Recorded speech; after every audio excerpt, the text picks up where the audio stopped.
आला सिद्धरामैया ने इतवार को विधानसौधा बेंगलुरु में एक तकरीब के दौरान 68 माहौल दोस्त गाड़ियों का आगाज किया। इस नए मंसूबे का मकसद रियासत में पायदार ट्रांसपोर्ट और माहौलियाती तहफ्फुज़ को फ़रोग़ देना है। इस बेड़े में 16 इलेक्ट्रिक एक्सयूवीज गाड़ियां और 47 बोलेरोज गाड़ियां शामिल हैं, जो सरकारी कामों के लिए इस्तेमाल की जाएंगी और माहौल पर मुनफी असरात को कम करेंगी।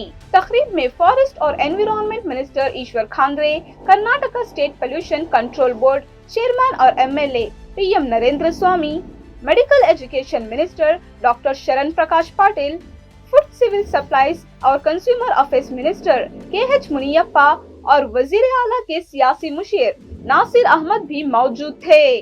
एहतमाम करने वाले हुकाम ने कहा कि इस इक़दाम से कार्बन के अखराज में कमी आएगी और मुख्तलिफ महकमों में साफ तवानाई वाली गाड़ियों के इस्तेमाल को फ़रोग़ मिलेगा।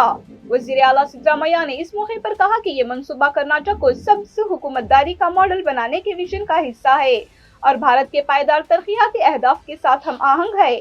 एक ऑफिसर ने कहा कि ये सिर्फ एक अलामती कदम नहीं बल्कि एक ज़हनी तब्दीली है जो मुस्तक़बिल की नस्लों के लिए साफ और सेहतमंद नक़ल व हमल को यकीनी बनाएगी।